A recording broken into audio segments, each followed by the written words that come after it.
And there's a lot of room there, Jen. I'm right behind. Yeah, so yeah,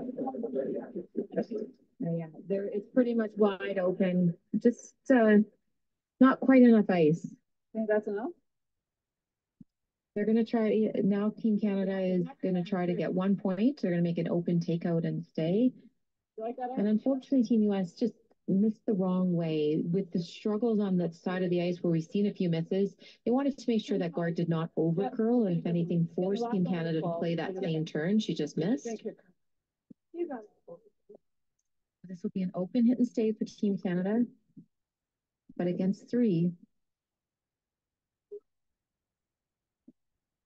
And I guess the one bright side is you did make her change the turn on this shot, so she is throwing a completely different shot than she threw on the last one. Might catch him off guard. And remember, guys, she is the lefty, so it is a little bit different. This is her intern, and Flattlestone needs a big one in a 1-1 tie. Has to hit the stick to try pick up the zero, and they're on it. This is curling and coming up to that guard. They got to go hard to get it by that American Stone, and they will not. And wow, a steal of 1, 2, and 3 for the United States here in the third inning.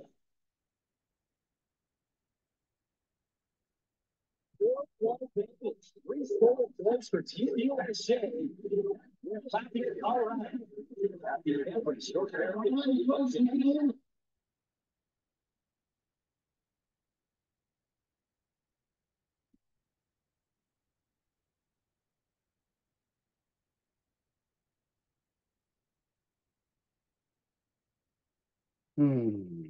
That's all good.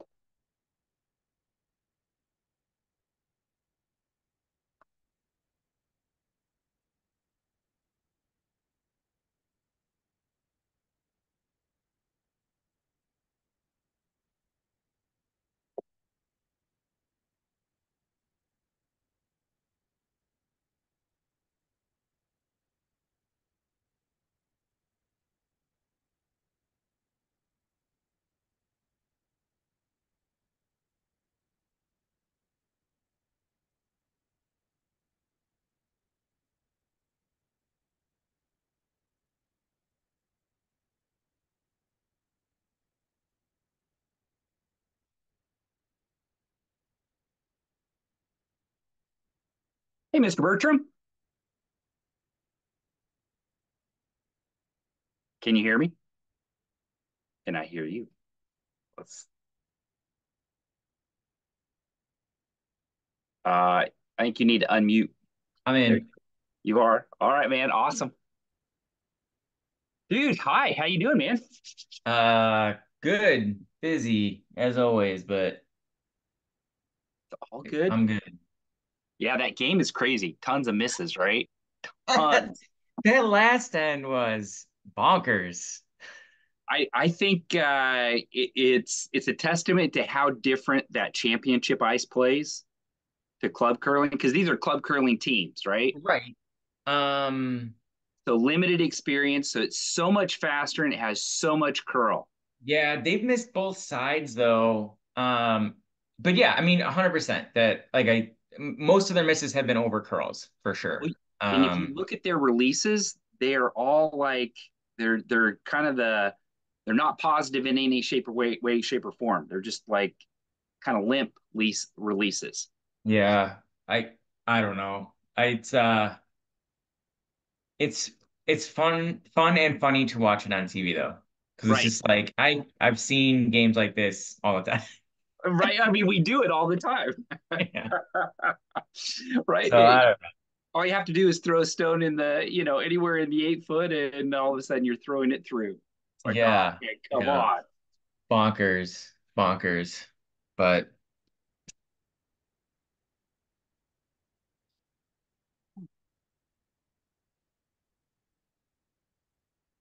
You got the link in, so we'll give people. It's not even 8 o'clock yet, so all good. All right, did you study your ends? I mean, this is actually I watched it today, just to refresh my memory.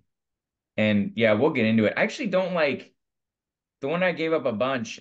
I didn't really hate the way I played it. Um, and like I said, we'll talk about it. There was that one shot I think Micah made where he hit and rolled and froze. That was the killer shot that really put us in a bad spot. But other than that, like I didn't really hate going back. I was like, yeah, I think that I probably would have done most of the same stuff. So I don't know. We'll see. It's all in those misses, right? And Yeah. if that end reminds you of anything, remember in the spring Treffer League, we played the Higashikawas. We did that same thing to Mike.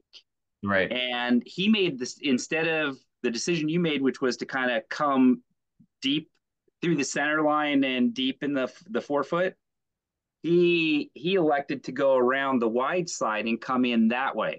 Yeah, I mean, that was the other thing, like looking back, and I don't remember the rest of it, like if that outside was funky or what, like why we didn't even look at that. But although I don't know, it just that shot was there and there were guards there, so like, and we didn't have hammer, so like I don't know, I missed two shots and that was kind of the at the end. But there was one shot that I would have maybe done differently looking back if I wanted to kind of hold things together. But I don't know. Right. We'll break it down. Well, no, I think it's good. What is interesting about that, it's kind of like when ends go right, because there was early on, I think you called a hit where you could have just called a draw into the house, right? And that may have changed the structure of how the end went. Yeah, maybe. I mean, a lot of it too is in Elsa. Like, I know there are times I'm like trying to figure out if people can make hits, like, or Yep. whatever. Like, can this person do this tonight or not? Or Right. whatever the case might be. But yeah, uh, yeah, Hey, we'll figure it out. it's all good. People are coming in. I like it. Welcome. Of I course, Igel's Hi, here. Igel Matt. wouldn't miss I go. anything curling No, related I would ever. never. I would never. Excellent. Are, And Igel, Peter too. Are you going to that Hot Shots next weekend? I was talking to Andrea No, Stratton. Yeah. no. I Oh, you're already not. went. I went to Canadian one in Oh, okay, Auckland, cool. Toronto. Yeah, they're going to Charlotte. Yeah. Okay. Yep. I missed part of the conversation. I know I heard your name mentioned, but I forgot if it was because you were Yes. going to this one or going to the other Yep. one. So Just came back last week. Yep. how was it?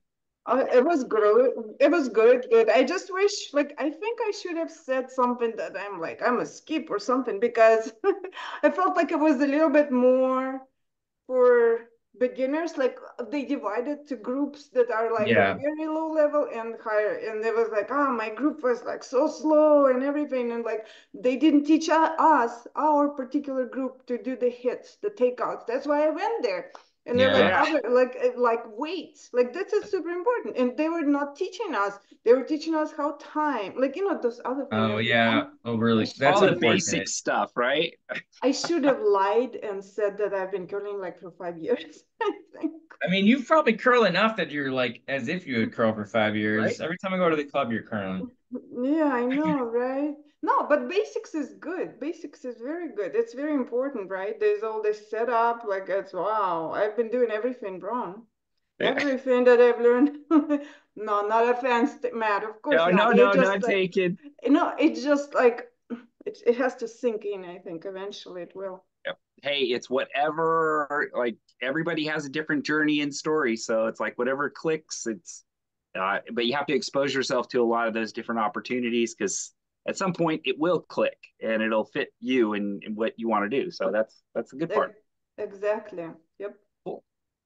All right. So thanks for joining everybody. It is about 8:02. I may give them a couple more minutes and then I'll start. I am going to record this and I'll post it on so I set up a YouTube channel, the Chicago Curling Club Rookies posting. So I'll put it out there. Last year, was it last year or 2 years ago already? It so blends. I had set that up to start doing videos. I did interviews with a lot of the club curlers at our club with different strategies. So one was a strategy night, one was a kind of training and team forming, and one was shot making.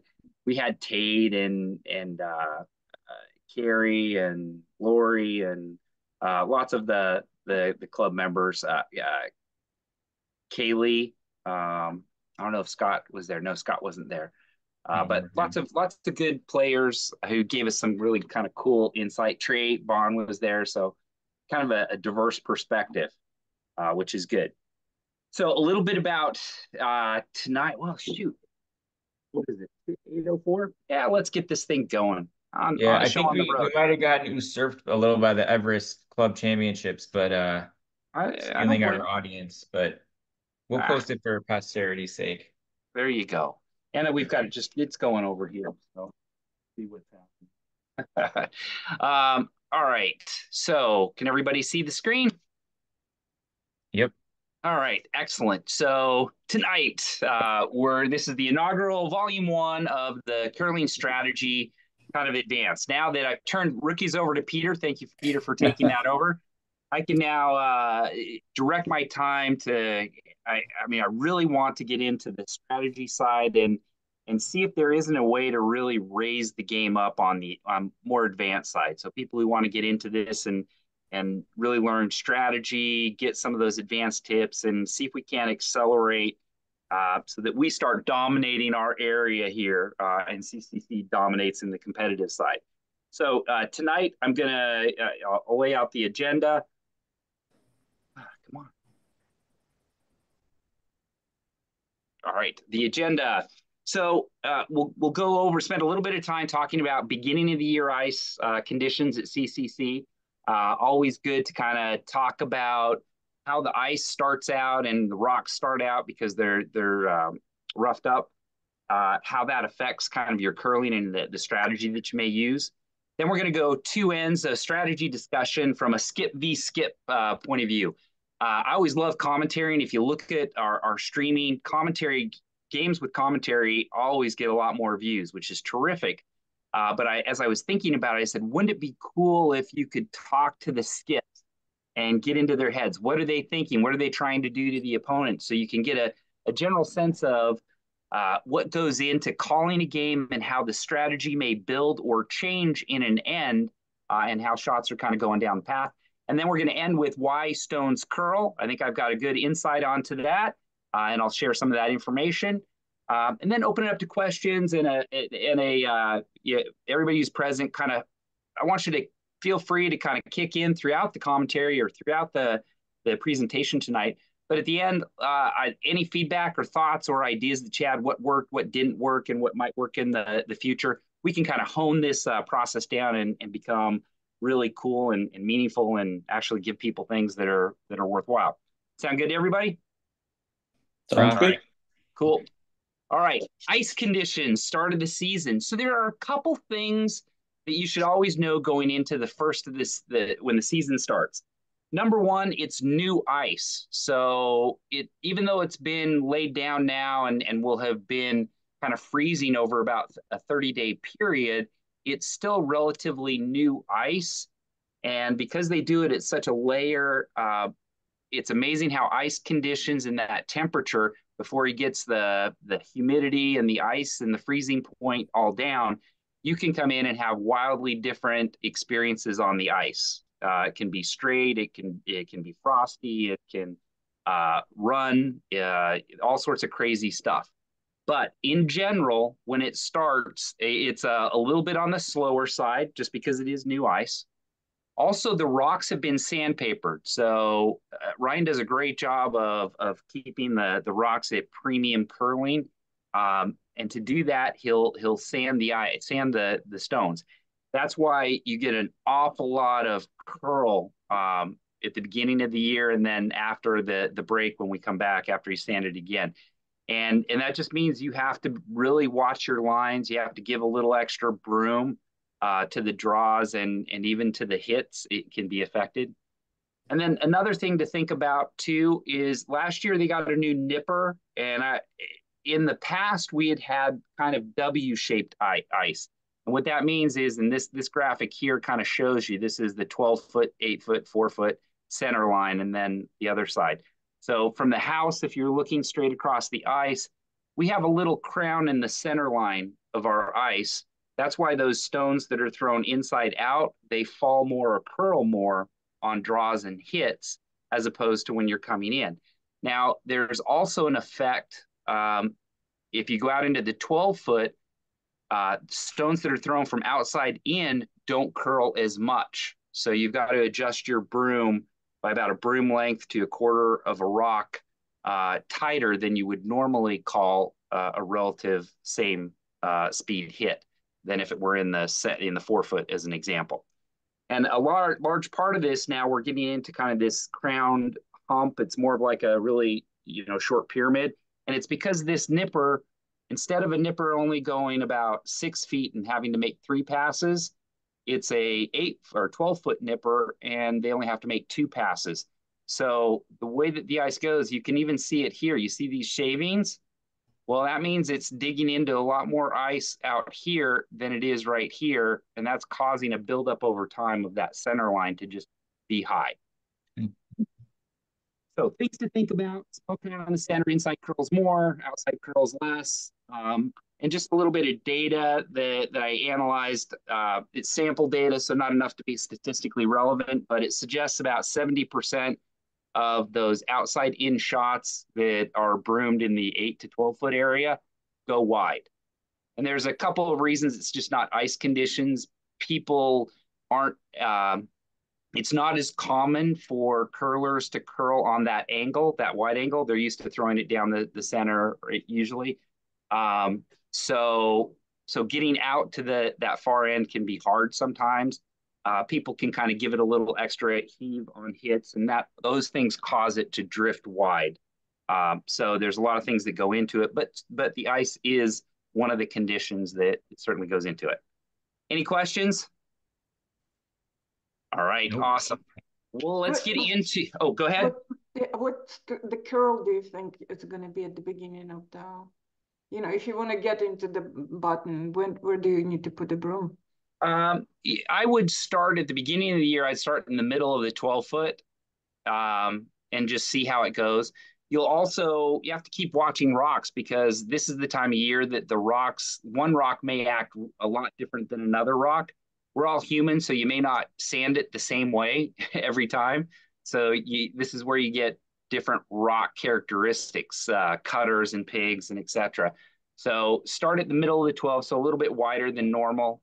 And then adjust as you start to see the curl pick up. Good question. Thank you. All right, so I'm picking a game. It's Peterson, Bertram. Bertram was skipping this game.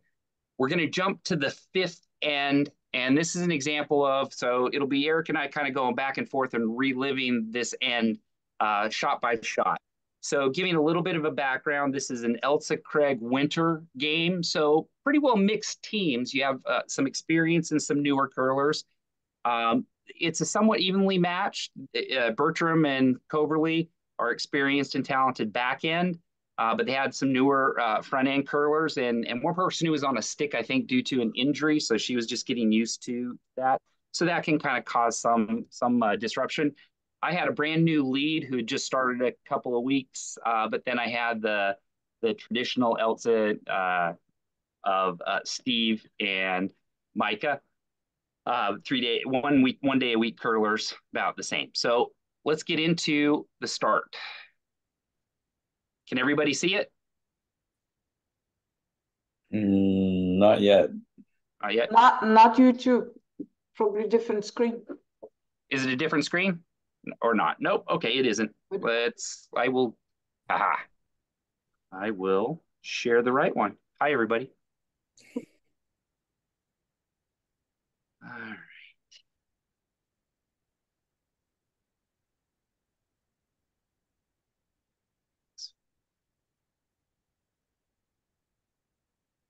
I think we can do this. And everybody see it? Yeah, now I see it. Yep. Okay, so yeah, this is the 5th end. Bertram has hammer. We just put up a big number. So in my mind, I'm thinking I just want to put a lot of pressure on Eric. So of course, I'm going to call this in the house. So I'm calling for the 4-foot. I'd like it to be above tee. Eric, what are you thinking? You just gave up a big end. You probably know that I'm going to try to put pressure on you. What's going through your head? Right. I mean, being down, and so people are aware, I think you scored 6 in the previous. So we're down 6 or 7. I don't remember exactly what it is. So Actually, I think it was only 4. So okay. yep, it'll be put up there. Yeah, it will be put up. So, but I need guards Yep. eventually. At the same time, in this league, I don't mind coming in on the first stone still, and because I chances are it won't necessarily be taken out. So, but I need rocks in play, and trying to keep things open. But I would assume here I'm going to go to the wing, especially because yours came deep. Now I can use it as a catcher. So I'm probably going to go to that side and try to keep something above T, out counting that, but using that as a catcher in the back. And you do it. I like the call. I like the thinking here too. Coming in, if you're a little light, it's a guard, right? Right. Putting in front of that stone again. It's Ailsa. It's really hard for me to call a hit and remove it without maybe jamming in the back, right? So lots of junk. What I really admire about and why I asked you to do this is what I admire about your thought process. You didn't panic just because you may have gotten lost or early end. I guess it was 2. It was 5. So your thinking is, I want to get 1 or 2 back, or I want to get guards. I want to just score points here, right? Because anything can happen in curling. Nothing in your approach here showed, oh my God, I've got to score a ton of points here. Well, yeah, and I think too, like,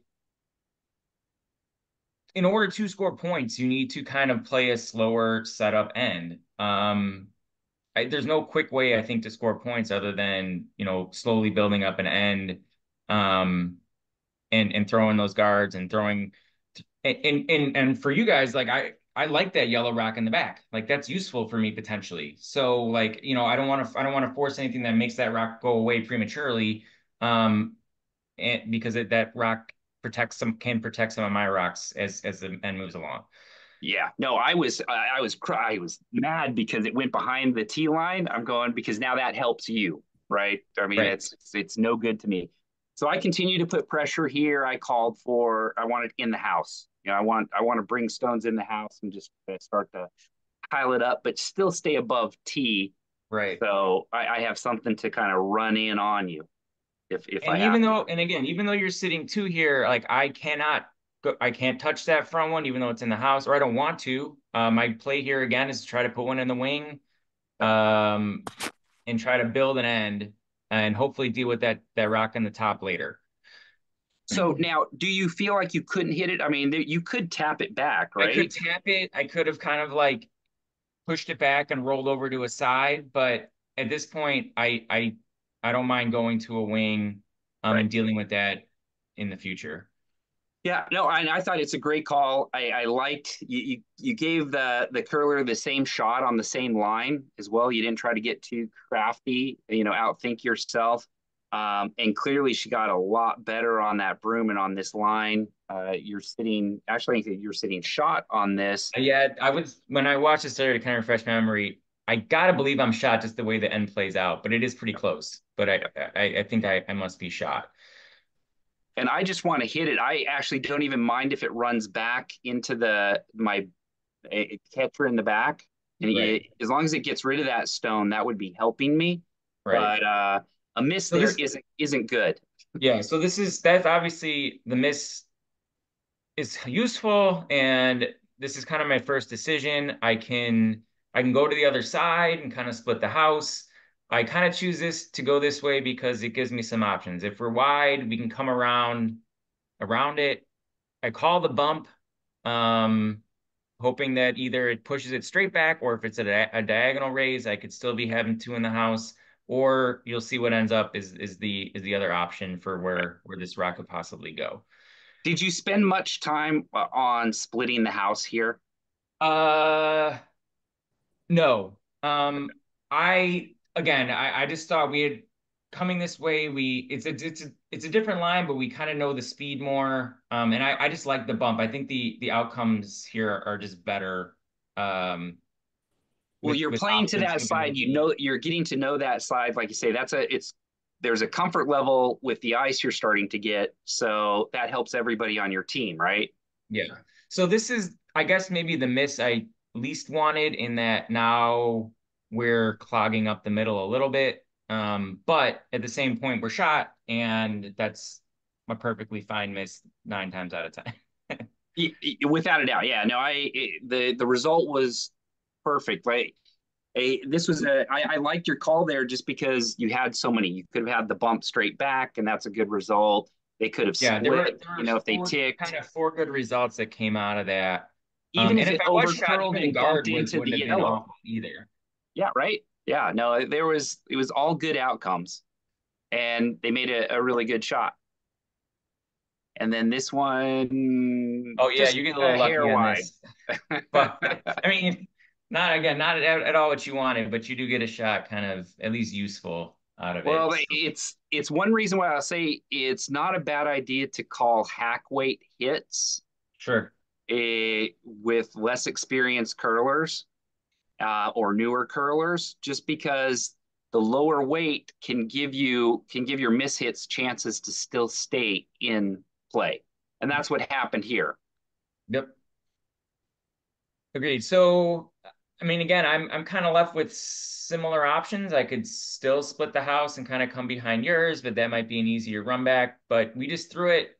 I feel like let's do the same thing. And again, we have a lot of good outcomes here. We can get a guard up top for sitting 1-2, and maybe I'm not anymore. It's hard to tell, but I think you're just sitting the one that yellow. yeah, I think I mean, got looking at it a now, I little think you're lucky. probably Yeah, sitting one, and that's why I was angry about that your lucky right, little roll. right. Well, you could have always hit the yellow I and could have rolled hit the in. yellow, but then I'm probably not out counting. I mean, we can get the roll hopefully, but there's a chance we miss the roll on the outside, and then we're only sitting one, and then it doesn't really do us much good. But again, so we don't get the outcome we're looking for at all, which sets this up for you. Right. And I would say here to newer skips or any skips, don't be afraid of inside out hits. Like I don't see a lot of skips calling this on a regular basis. Two things that can play in your benefit, and this goes to even helping newer curlers become better hitters as well. So I'm giving Micah here the ability to slide more down the center line, which a lot of curlers have more confidence rolling closer to the center line. It also gives him a relative aiming point as it relates to the center line where he should be from getting that stone started towards the target. So that can give people just that little extra information that can help them make shots or give a better chance to make shots. Yeah, I mean, I think that's fair. I think also the center line can play games with people too, because they start to focus on the center line instead of just focusing on the broom, and then Right. they kind of tend to push or pull or shove or whatever, because they're trying to release it based on the center line instead of basing it off the broom on the far end. But You've got a point. Yeah, you have to talk people in. Say, don't outthink yourself on the ice. Don't try to like fire it and fight through the ice. Just put it on trust that you're brooming it right, and just deliver the stone. And you'll be there. All right, so yeah, this is so tough, right? right, like at this point, this is not like shaping up really how I want it to. The draw is there, but the draw I think is tough, and we decided to go with the hit and roll here, which I think even in retrospect is the correct call. I don't mind a nose hit here necessarily either, or even if we roll to the outside a little bit and kind of get buried under yours, that's okay too. But we do need to stick around here for sure.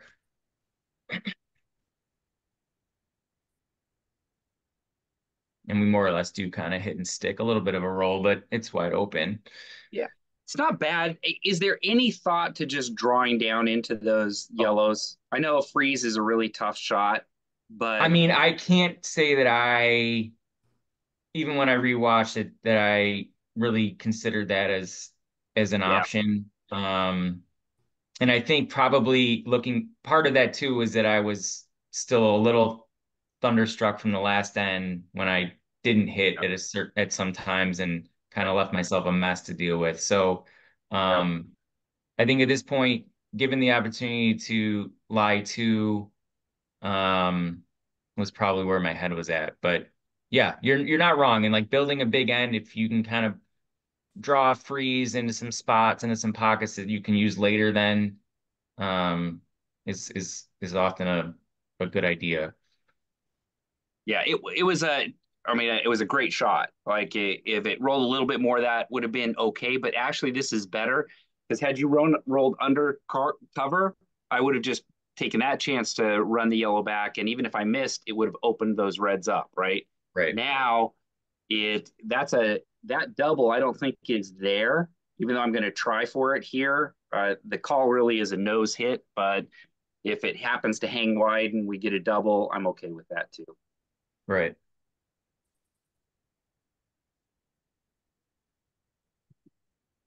Probably a little bit lighter than I wanted, but we're going to get a. I didn't really want to hit and roll, even Yeah, because though now you kind of have staggered. It's tough yeah, to run that back. yeah. I don't But have it an does, angle it to does, hit that yellow on your red, but it does protect the forefoot. It's closing you down. yes, it does shut down the scoring area for us as well. And so now I decided to come in. I think you have to. Right, exactly. And I think again, kind of because of how where that roll ended up, it's maybe not ideal for you, as you were saying, or you didn't necessarily want that, but it really cuts down the scoring area, and I can't really get rid of that rock, Yeah. um, based on how things are set up without losing my shooter. So And in some ways, you don't have to get all the way down to the forefoot perfectly buried. Like if no, you were to agreed. leave 3/4 of a stone open and in the 8 foot, so the angle's setting up on that yellow, that's Yeah, awesome, right? yeah. So we do get this does come around to the back. It's deep, but that's okay. I mean, it kind of, if you wanted to, it creates a little bit of a freezable pocket or whatever, some backing for you if that's a route you want to take. But we're Yeah, sitting 1-2, and I'm not too displeased with that yeah, with I some like darts on that top. shot. Yeah, I mean that's almost kind of what I was thinking calling originally because now you had my staggered guards Correct. on you, right? Right. Um, I should have just followed that down and drawn in on the reds. Yeah, given the scoreboard, right? Like Yep. that's no, it's a pretty because even if you leave, even if you had left a guard a little bit higher, then I'm really like, how do I get, I can't do much more than two at that point, and given Right. scoreboard, it's And I can always save this shot because I'm not really trying to hit it with like huge weight. I was just trying to like bump it up enough so that it, sat on top of your red for shot, hopefully. That was the ideal. Because that broom right there is probably I'm throwing a 60, 65 yeah, back back 12. line-ish. Yeah. Yeah. Yeah, and I think when we Oh, watch the other end, you'll see some of that, but last year was one of the things, and you mentioned this earlier, throwing lower weight hits. Like I really got into throwing like through weight, back line, just enough type of weights, nothing more than needed right. to kind of keep rocks in play and have a little more control over where the rock ends up, or try to at least. What I wish happened here, and I see this, I noticed this in my own calling last year and started to correct it. So he's calling for sweep all the way down. He knows it's going to hit the yellow rock right now. Why not get him up and sweep for curl? Because if he got him off of this rock and it curled another 2 inches, Double run. that would have been a freaking great shot, right? Yeah. That Yeah, wasn't a because it would have horrible. left. Yep. Yeah, it would have left that guard, and probably you might have had one sitting shot and the other one, just out, or you might have been sitting 1-2 potentially.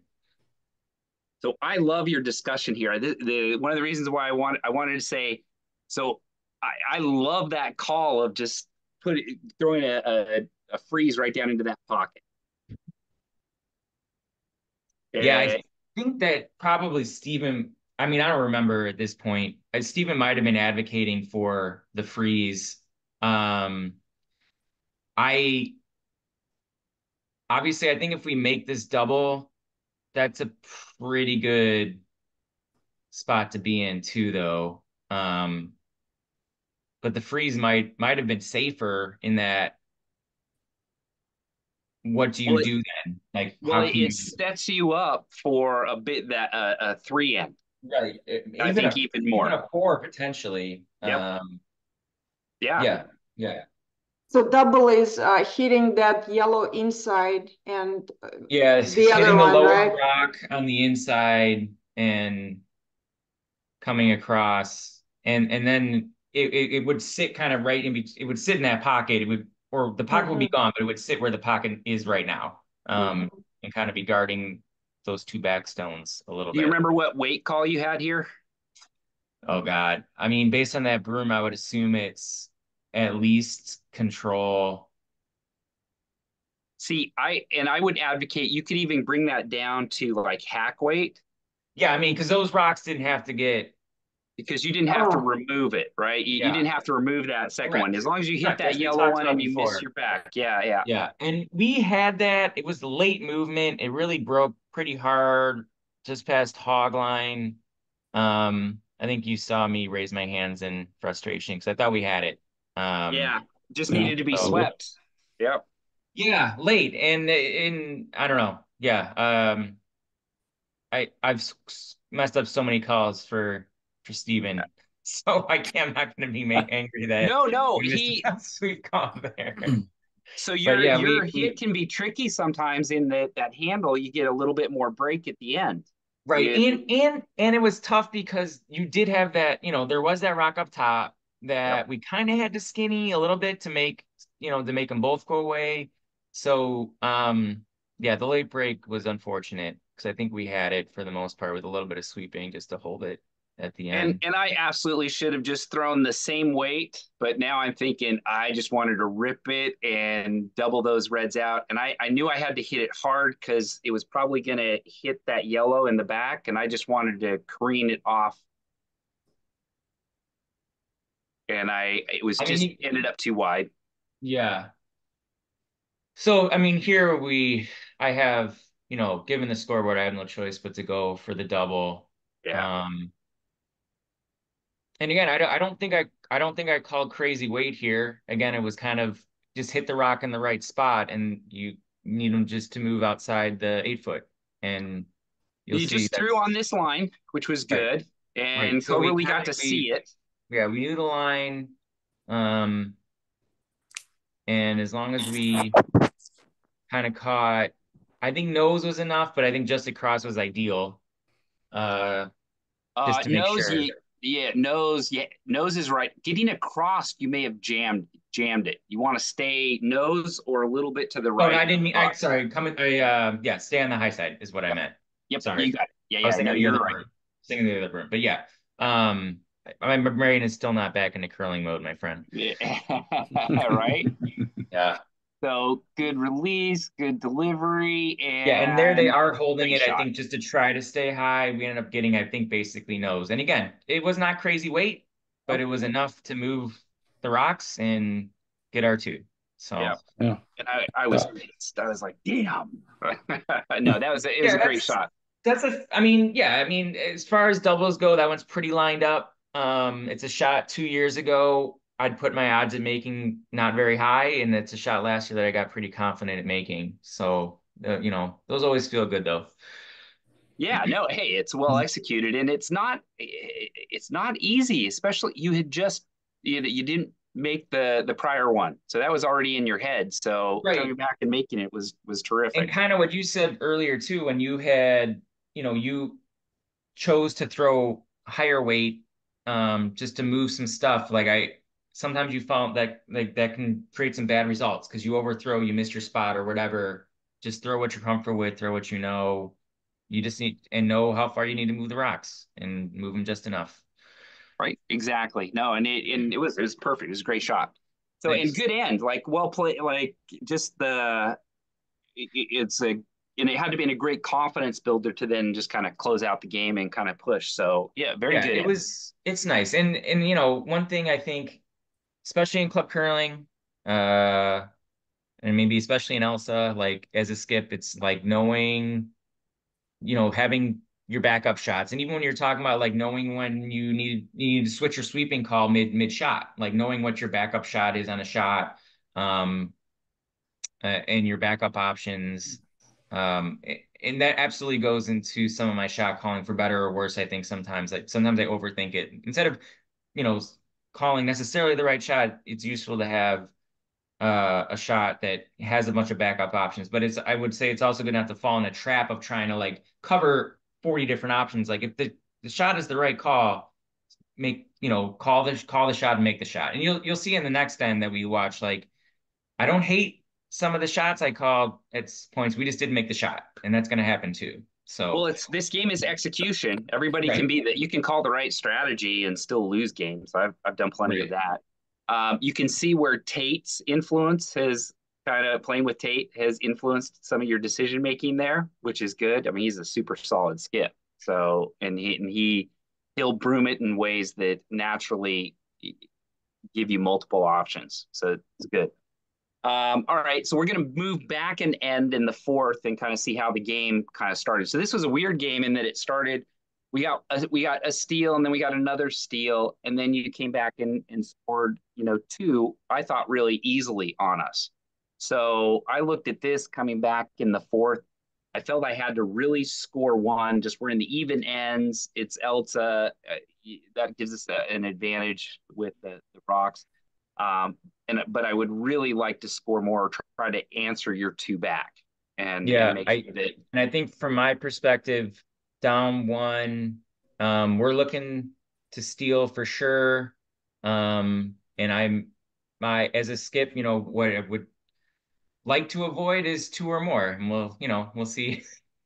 we'll see how that We'll goes, right? see, we'll see how that desire, if that comes to fruition or not. All right. All right. Everybody see? All right, let's back up.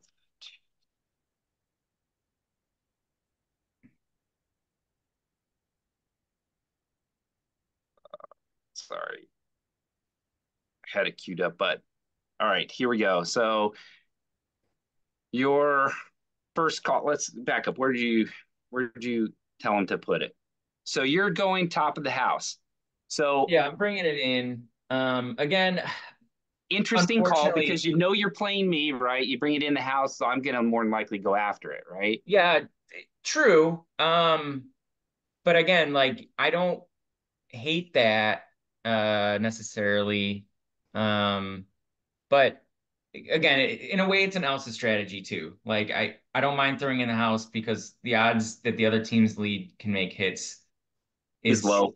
it's hit or I, yes. I was gonna say Give that's or a take, give or take. yeah, So yeah. in Elsa, a lot of times I will cheat and play the backwards. I'll try to throw in, and then I can always back up with a guard Yeah, if I need to later or want to later, or I can just keep stacking. But yeah, that's generally, most of the time in Elsa, I don't mind coming in with my first stone.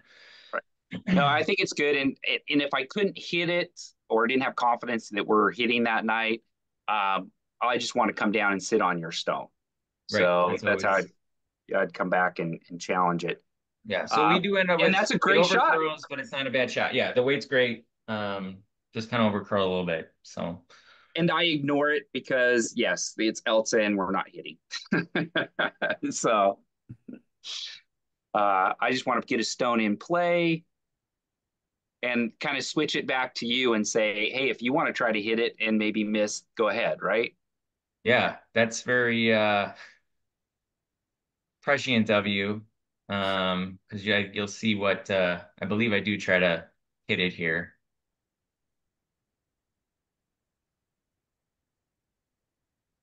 I You're calling. debated. I You debated for a are. second because like maybe I just do what we just did again. And we try to hit. Yeah.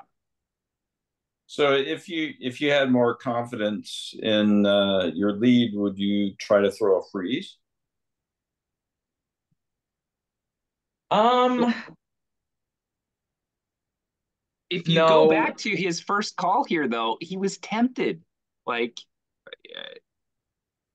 when you're right there, your first instinct is to put your broom down and say freeze it. Yeah, I mean, yes, I think it's such a yeah. I mean, Peter, it's last year. I think that's a very hard shot on, in general, and I think even harder with someone on the stick.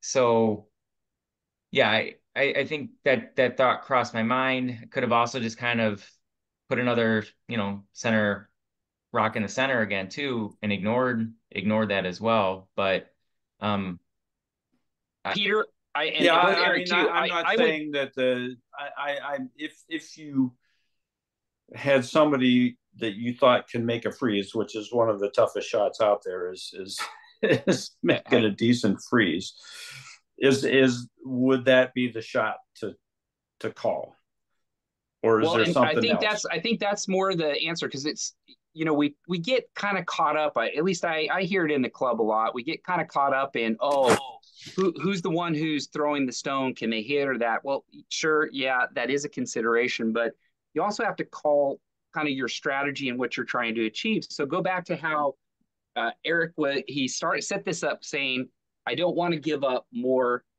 than one here, right? It'd be great to force and even steal.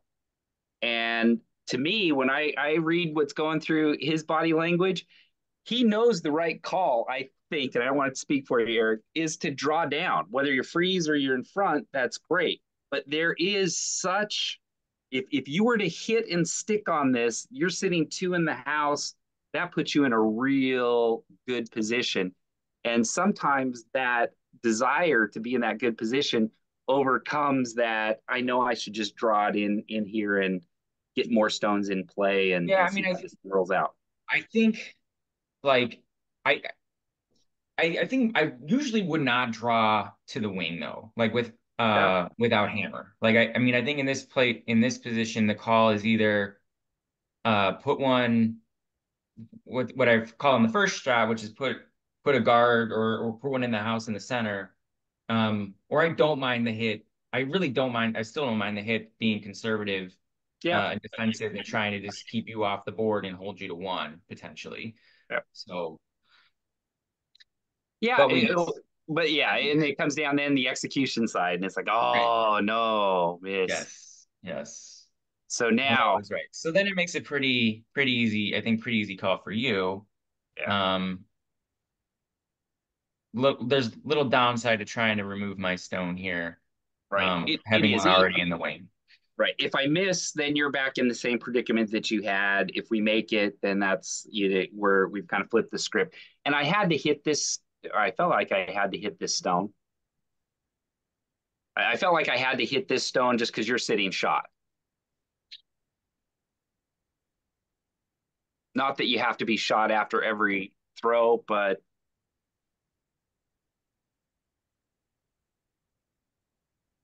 it reduces the where you can put your stones.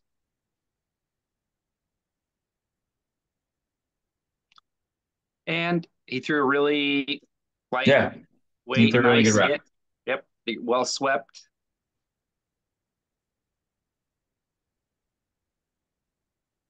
And this is an example of, it's not an exaggerated split house, but it's a split house. High Right. low, no easy double, and no really great spot. Like you come back and if you want to group rocks, I think what you're calling, you're back to that call, right? Drawing down to the stone.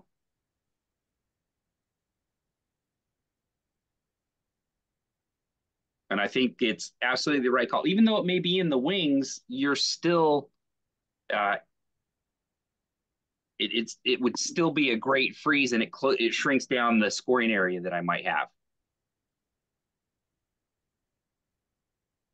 And I think he does a really nice job here. Yeah, almost perfect shot. Yeah. Yeah. I mean, that's tricky. I'm going, dang, because your shot, you're close enough that I can't like pick it out. So yeah, it's a really great result. And again, I think we were talking about earlier, like that was a shot called based on who I had in the hack on the other end. Like he's a much better drawer than a hitter. And so that makes my decision a little bit easier as to what I want to do with that stone, even though, we could have hit there again and tried to hit and roll or whatever and just try to keep the sheet clean. Um, but then I was going unfortunately for an here, angle here, yeah, or you make I a good didn't shot mind the here hit. too, though. Yeah, Steve makes a terrific shot, and it didn't. Yeah, it went out. Catcher in the back, but Yeah, yeah, what trip it did hazard is in the it back. created separation, and we're still so early in the end that that's what I had to get rid of it, because that yellow rock was the worst rock for me. It was hurting me next to your red. Correct. And so now my red, while it's in play and I think probably second shot right now, like it's so easy to make that go away. So to me, like I can almost assume that that rock will go away at some point. Sure.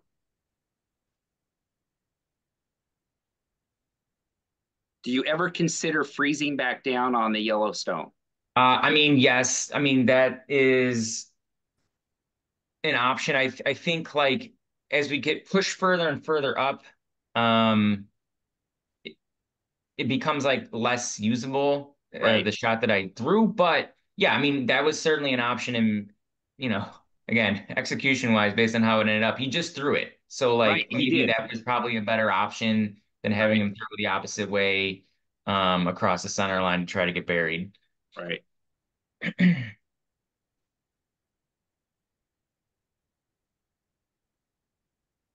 And I'm going, all right, I get to give Steve the same shot again, relatively same speed. And he throws a championship rock. Yeah. I mean, so did you ever think about like just leaving that as is for now and like saving that shot for later and like just maybe stacking another stone on the other side in the wing or something like that? Um, Because like you the didn't have to do that then. No, I didn't. I didn't. So I think that, well, I know what I was trying to.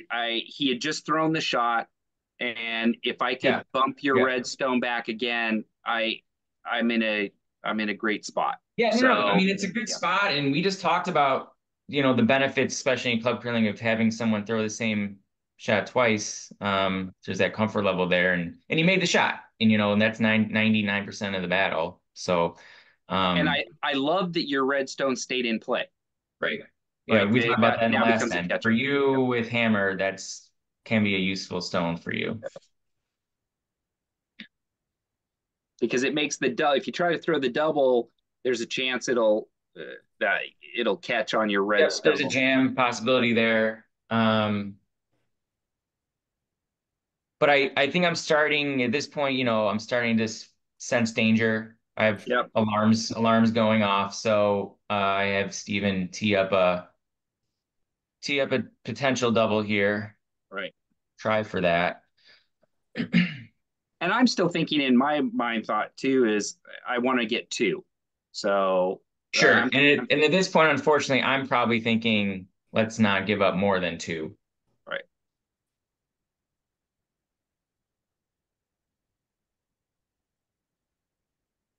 So we're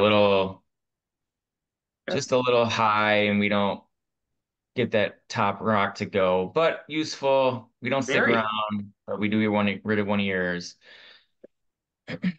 So here I'm okay. I'd like to I want it in the rings counting, but it doesn't have to outcount your redstone, because in my head I can always hit that out on one of the last stones, right? Right. So I want to kind of guard this up and secure my two.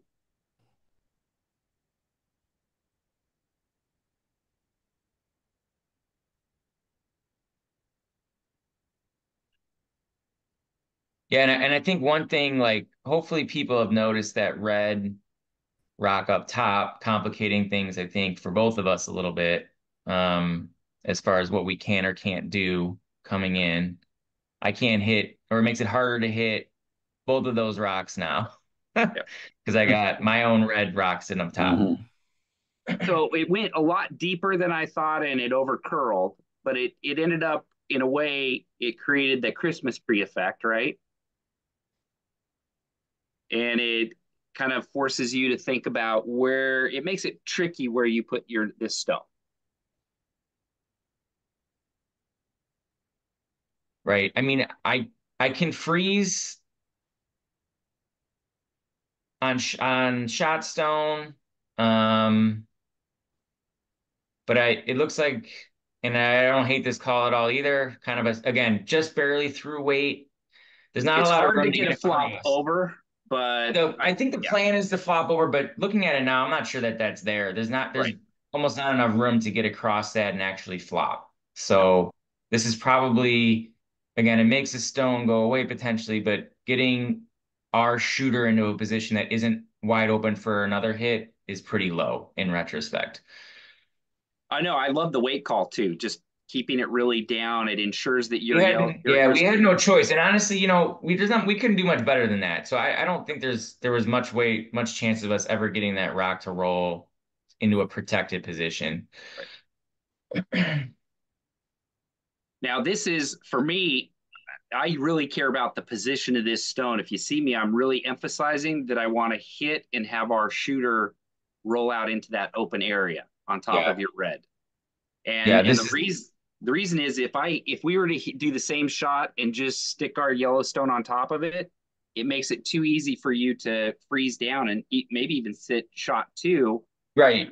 Then at that point, yes, if you kind of knows that, that creates a really nice pocket for me to just go sit in that I can then maybe hit and get rid of two of your rocks, um, at some point. So this is the killer shot. This really crushes, because now what do I do? Like I can't Right. hit those two yellows because of my own red up top.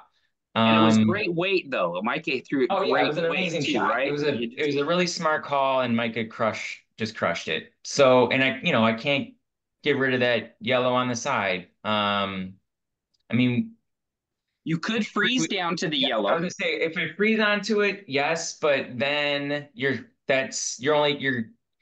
I don't like the freeze here in that the upside is low, from my perspective, in that most likely, um, even a perfect freeze, I still think you're one for sure, maybe 1-2 if it's a little on the high side.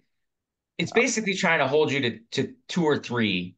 And so I make the decision now, because if I can make this draw, I got so many guards up top and your yellows are Yeah. staggered. Like it's hard for you to get at that. So Right. I think this is not an easy shot. It's also not a terribly difficult shot. Like I just kind of got to touch any part of the 4 foot and be Because half buried. And I you can just, even come back here to the 8 foot, right? correct. Yes. And Oh, just Barry, kind if of you're out sitting on count. that, if you're sitting on that 7 in the 847, Right.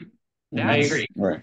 you And can't that's get my to whole it. thought process here is that like, if I miss this, does this bring 4+ in play? Yeah. But the upside is there for me to steal. If I can put this in a good spot, the steal is pretty, maybe not likely, but there's a pretty good possibility that it happens.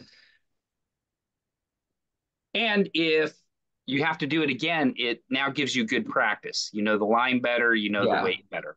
And I don't know, we were close. That probably would have been pretty close to being on that 7 in the back 8 if we got around, and that would have been perfectly fine. So, but yeah, unfortunately we clipped and we're wide open, and pretty easy hit for you. Again, I want to be on the outside. I want to flop out to go away from the center line just Yeah. because And I guess, yeah. sorry, we don't need to rewind it, but one thing I could have done on my last shot is I could have just tried to do the same shot you just did, which is hit the yellow shot and try to roll and sit on your yellow on the side. Like that Yep. probably in retrospect might have also been a pretty good, because that has a double effect of I clear one of your stones, Yep. and I potentially also sit shot on the side. So in retrospect, that might have actually been. Yeah, I agree. I think talking through that, yeah, I would have liked that would have been a great place. And this just I didn't mind it even being wide as long as it just keeps that yellow clear so I can hit it. Right, and again, it's a weight where it's stuck around and is potentially, useful, because again, my red in the back is, you can get rid of that so easily, if that's what you're left with it for your last shot. Right. So similar now, did you make any adjustments? Because the last time you you tick that yellow. I You don't now know. have to. I would have, but we ticked the yellow, so I would assume we have a pretty similar broom because it should be more open. But you have I to would get even further buried. You have to be more to the 4, right? true. But again, at this point, I'm a little bit on damage control, right? Like as long as I'm out counting your, 2 of those stones, I feel not terrible about that the way this end is shaping up. Right. And I think I just threw too, I was just too heavy, I think. It was slightly, but you got the right line. You just kind of ticked the yellow. No, It's not, you weren't that far off. no, again, where it ends up as far as I think the line was close, right? Like if I threw the right weight. But I don't know. Like, and that was kind of the lead into this is like that shot is dangerous in that obviously if I miss, it leads you to 5. But I think that's the right shot. Like because especially without hammer, the whole point is you throw all these guards up top and you get one buried and then you steal one. And I had that setup here late and maybe a little bit by accident, but I had the setup and I just missed the shot twice. So and that's frustrating. But again, here that's so easy to pop out, and you are a jerk, and you just take my other one out just for good measure. Eric, don't you think the first broom for draw was a little short? It felt like that's why it bumped into yellow. Maybe it was a little bit. I mean, Narrow, honestly, you it mean? was because I think my weight on my first one was better than my weight on the second one. Yeah. But again, like because we bumped that yellow, we probably went with a similar broom on the second one because we created a little more space and we barely bumped. I was just too heavy on the second one, or So slightly. you were middle 8 foot, which Yeah, I don't know what we were on the first one. I don't know if you. First one was I backed almost up. the same. First one Yeah, was. so I that backed you makes up to the sense first one as here. far as- So Ah, that makes sense Yeah. that we went with the same broom because we barely ticked the yellow, and because we ticked the yellow over, if we went with the same broom and had the same weight, it should have been fine. so that's the one that kind of That was the overcurled. first one, yeah. Yep. So let's go to see where your I broom think on your it's the second same one. broom. He gave you the It's hard same to broom, tell, yeah. but I think it's Yep. probably the same broom, if I had to guess. Yeah, it looks like it is. So you may have just did a little bit heavier, and Yeah, you or may my have just release was might have popped crap, it just a little bit. No, there's this is such a mental game. Yeah. Your mind, your subconscious mind is saying, "Hey, on my last shot, it curled and hit the stone. I don't want to do that again." And Right, even though it probably wasn't weight related, it was probably like as Eigel said, it would probably just a broom head, not enough line where that rock was. But Although I mean, if you want to play it a little safer, maybe that would have been to say, I want to leave it a little short and freeze. I mean, if you nest and freeze in those yeah, 2 front yellows, then there's no way Matt could have gotten that out, and at least you maybe limit him to 2. correct. I mean, I think that was yeah. I mean, yeah, I agree with you, and I think that was a I don't know. Sometimes you just like I know I can make this shot, and I threw the shot to. But you're right in that the miss there is light. And knowing that, if I would have erred on that side, that gives me a better result than being long and useless. So good point. Well, it depends on how light and where it ends up. I mean, For sure. I mean, yes. I mean, light isn't just if you barely pick missing, off and assuming I'm still not leave it throwing hanging like out a there two like guard. the first one, then Right. Yeah. then that doesn't help you. Yeah, Well, we'll give ourselves a little credit and say I'd be within the margin of error, I guess, and not just throw like a 2 guard. But I've done it. So Thank you, Eric, for participating in the inaugural skip on skip. I wouldn't have picked that kind of a shot, but I think in both cases you used great strategy and you called the right shots that gave yourself a really good chance in both cases to be successful. So that's what you want to keep on encouraging the good behaviors and the good strategy. As your execution improves, your team's execution, you get on more competitive teams. You're going to want to call those shots. You're going to be making those shots. So that's awesome. Yeah, So I mean, thank you. that's right too. Like I think it's as you start skipping, you want to have the confidence sometimes to call what you think is the right shot, even if it's a difficult shot. And that's a shot that had a lot of downside, but I'm like, I want to have the confidence to make it. And so, I mean, and given that it wasn't for anything super important, I'm sure that, well, went into my thought process as well. But I appreciate you guys letting me jump on. Certainly a newer-ish skip, but so it's definitely still learning. And hopefully some of the things I said made sense. I'm sure a lot of things I said didn't make sense. So, but hopefully you can take something positive out of that. Yeah, that's good. Thanks. You're awesome, man. So hey, I wanted to, and thank you for that. The last part, I'll wrap it up. I know we're running a little later. I figured it was about an hour is really how it's going to go. So I ran into this over the summer. This guy is awesome on so many levels. First off, he tribology of curling. He looks at it and it's tribal. And curling, what keys into this for me is it is tribal. Some people believe it's melting the ice. Some people believe it's scratching the ice. Some people believe it's whatever the ice. So he's kind of spinning off of it and making fun of, our sense as curlers as to what's right and how things work on the ice. The other thing is he's a PhD. This is a presentation for the Auburn University Department of Mechanical Engineering, and the guy is a curler. And I left this link in the chat box, so if you want to make a copy of it and go watch it, if you want to, it's on YouTube, you can look it up, or here's the link right here. This guy explains why rocks curler, at least as I believe it. And he goes through all of the processes, so it's worthwhile. But I'll cut to the end. I'll skip right to the end. Stones curl because of the trailing edge of the stone catches the scratches made by brushing and also the running band of the front edge of the stone. And I'm going to show you just a quick video part of his presentation. He actually took sandpaper and scratched the ice. And so he laid down these markers to show you the angle and where he scratched the ice.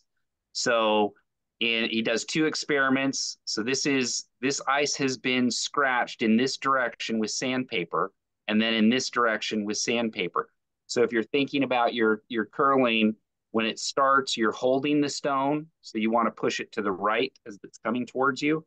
And then as it comes over here, you're curling the stone, so you want it to travel left. He did it with a polished stone. That means an unsandpaper or a not less soft, less rougher edge, and then a scratch stone, so a roughed up stone. So you can see how the scratching catches the polished stone versus the scratch stone. So I thought it was really cool. Matt, could you share the link because there's nothing in the chat? Oh, really? I thought I put it in the chat. Let me see here. I mean, group chat?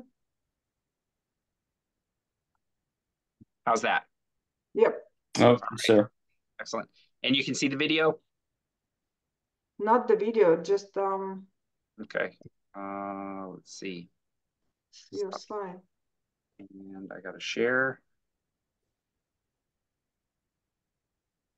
I hope this is it. No. Back to this. But you copied your LinkedIn in the chat. It's your LinkedIn. Oh, is it my LinkedIn? Yeah. Matt just wants you to like him on LinkedIn, guys. No, I can do. Delete that. Delete. You're making me do too many things here. I think I just threw it in the chat. Okay. It's the full video though, so it's not to that specific time. But I think if I remember that's about 3/4 of the way through. Yeah. And you guys are not seeing. Yeah. We'll see the Not, screens, but nothing's moving. Yeah, I will. I've got like too many friggin' things open here. So hang on 1 second. I'll give it one more try here.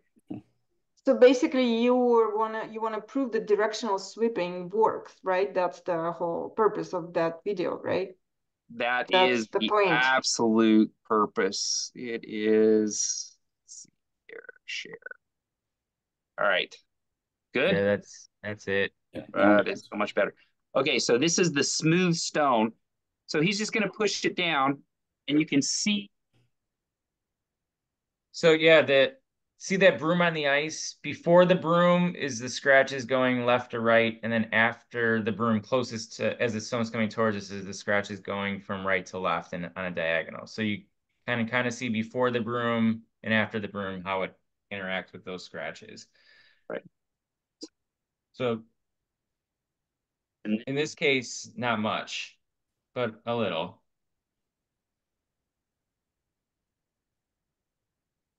So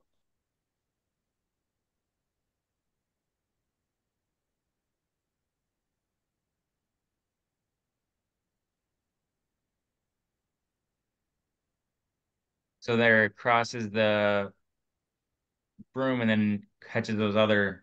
Wow. Oh,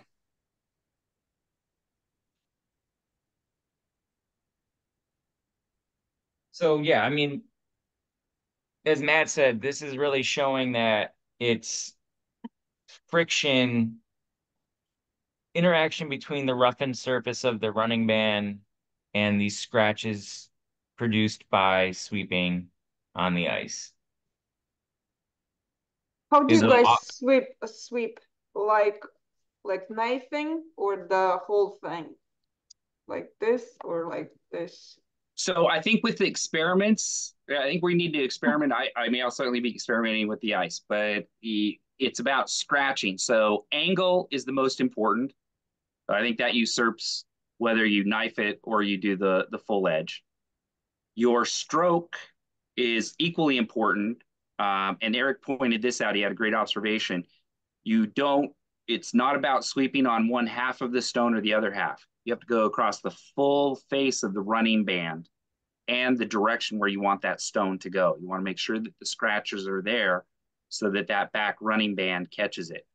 And the example I would give is it's kind of like you ever been stuck in a snowdrift. If you just gas it, your tire will spin. But if you gently put down on the gas and get the acceleration, there'll be a point at which the tires catch. And that's like the running band. There's speed. So when it comes right out of the deliverer's hand, it probably isn't catching that scratching as much. But as that rock slows down, there's more traction and that band will start to catch and go. Yeah. Because Yeah. if you watch the video in full, or really it's just like kind of the last half or the from the midpoint to about the three-quarter points really shows that video. What's causing it to go is as the running band hits those scratches, it first will fall into it and then it will hit it and bounce out of it. And it's that falling and bouncing that basically creates the force on the stone that pushes it slightly in the direction of the scratch. So as Matt said, as it's slow, if it's going too fast or spinning too fast, it's just gonna kind of like go over those scratches and it won't affect it as much. As it slows down, it has more of an opportunity to hit and fall in and bounce out of those scratches in the ice. So And once we get to the point where the ice is ready for its first flood, I'm going to talk Ryan into letting me use sandpaper on the ice. good luck. And Yeah, and good and luck. we're going to flood it anyway, so it won't matter. I don't know, And man. and He doesn't and want then to I'll set get precedent of people scratching its ice I'll, on I'll purpose. tell him it's on the down low. We'll get Victor in to do his high speed camera, and we'll get some serious backup on how this thing works. So yeah. No, all good. All right, so that kind of wraps it up. If there's any questions, otherwise, any good positive feedback, up, down, ways to improve it? I love it. Are you planning to do more of these things sessions? I would love to, if Yeah, there will be more very like good. that. Maybe some interesting ends, something that, you know, like, oh, there should have been this strategy, but they went the opposite way, and that's why it didn't work. Or like they should have, like, you know, something like so obvious to us beginners, like they should have been hidden everything, but they were trying to, you know, draw, or the other way around, or something like obvious. chasing Yeah, chasing, like they were the chasing worst while bane. they, yeah, while they shouldn't have, right? Something, Yep. some kind of like mistakes that are so obvious that. Well, we can go across the whole bandwidth. You know, there's like the basics, right? Don't chase and how to hit or easy deuces, those kinds of things, all the way up to very sophisticated ones. And what I would really love to do this is if we see, if you're watching a game and you see an end between two skips, you know, Tate and Geek, or, you know, Murphy and Mackinson, what were you thinking in this end as it kind of, you know, strategized out? That's kind of where I'm going. So I think we have a lot of leeway. I think that people that I've spoken to are receptive to it. And I would like to get more of the skips, because I'd like to hear what they're thinking and how they approached it. So that would be cool. So yeah, the intention is see how this went. And yeah, you know, as we just keep on talking, it's about how do we refine this, and ultimately, I want to help as many people, including myself, get to a point where we're calling the right shots and we're giving ourselves the best chances to win. We aren't losing because we're just making dumb calls, right? Making it too hard on ourselves. So cool. Thanks for setting it up, Matt. All right. Hey, thank you for joining me tonight. Go watch the seventh end. Canada is up 7-4, but we have hammer with no stones in the house. All right, guys, Bueno. have a good one. All right. All right, guys. Thanks See a lot. you soon. Appreciate Have a it. good week. Absolutely. Good night. Yeah.